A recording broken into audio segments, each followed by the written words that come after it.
Hi students. So today I thought I would give you some election vocabulary. These are words that you will hear a lot. You probably already have heard them quite a bit, but you will hear them more now that we are getting closer to November 3rd, our election day. And even in a not election year, I think these are important words for you to know. And you can speak to your families about these words and information here because it's really helpful to be engaged and involved in your community and to know how to vote when and if you're able to. So let's talk about the election vocabulary. Okay. So first we have lección. This is another cognate. All right. Vocabulario de elección. A voting booth. This is one of the most important things this year because many people are not going to vote this way because of the virus, COVID. But normally, and many people still will vote this way, a voting booth or a polling booth is a room or a little cabin where voters can cast their vote in private to protect the secrecy of their vote or the ballot. And their vote, where they write down their choice, is called a ballot. You can see the picture right there. That's what it looks like. Absentee voting is what many people are doing this year. Okay, this is a way that you can vote from your home if you are living away from home, if you're in the military, if you're sick, or like right now, if it's just not safe to go to your polling place. A polling place is where you vote. The government or your town decides where that is, depending on your address.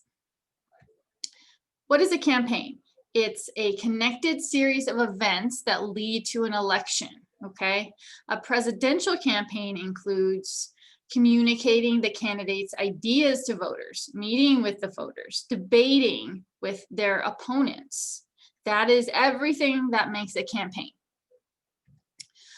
What are candidates? Who are candidates, really? They are people that are running for an elected position. This year, Joe Biden and Kamala Harris are the Democratic candidates for office. The blue candidates, okay?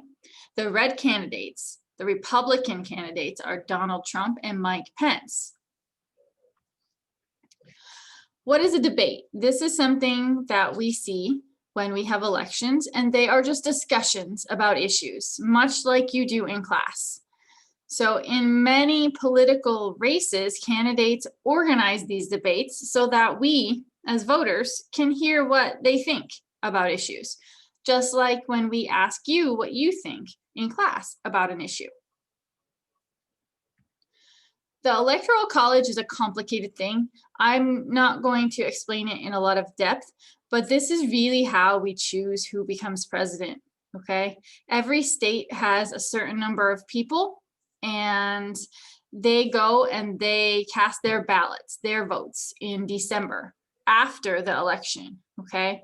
So for example, if Massachusetts votes for Joe Biden, then the electors that the governor has put in place will go and put Massachusetts on the map for Joe Biden, okay? It's not official until the Electoral College. All of these people meet to put their votes in, all right? The candidate, however, that gets 270 of the 538 votes available throughout all 50 states becomes president. In 2016, Hillary Clinton did not get this, but she did win our votes as the people. We don't choose a president by what the people want. We choose this way. I know it's not fair, but it's what we do. The GOP, this stands for Grand Old Party. It's a nickname for the Republican Party. Very, very old nickname, okay?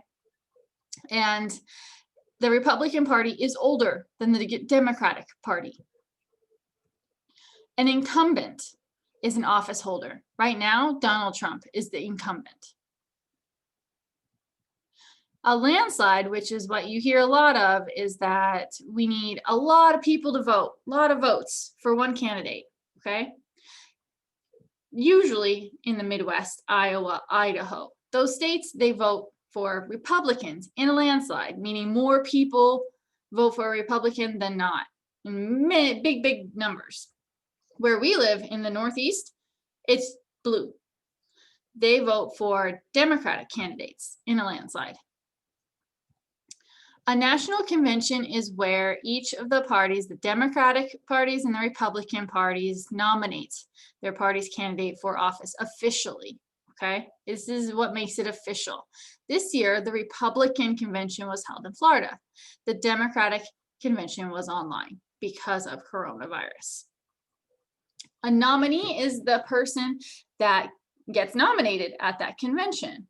Okay, they're appointed by their party to be the leader of their party. Donald Trump is the Republican nominee. Joe Biden is the Democratic nominee. A party is basically something you have on your birthday. Or in this case, it's a group of politicians that have the same opinions on topics. Okay, same opinions on topics. We call it a party. The Democratic Party has the same ideas on topics, same political ideas. They currently control the House of Representatives, okay? The House of Representatives is the people's house, which means it is representative of us as people. They are our voices in Washington, D.C., okay? Nancy Pelosi is the leader of this party. She is the most powerful woman in our government right now. A platform is when a candidate tells you their formal goals, their formal ideas. When they write it down, it makes it formal, and that makes it a platform. Election Day is November 3rd this year. This is a day that our Constitution tells us we must have. We must have it, okay? The Constitution tells us that we must have the election on the first Tuesday of November every 4 years. This is not optional. We cannot choose what day it happens. It has to happen on the first Tuesday of November, unless we change the Constitution, which is very, very hard to do. So I hope you learned a few words about elections and what's happening right now. If you have other words you'd like to know, please let me know. Otherwise, keep watching TV and paying attention. It's important.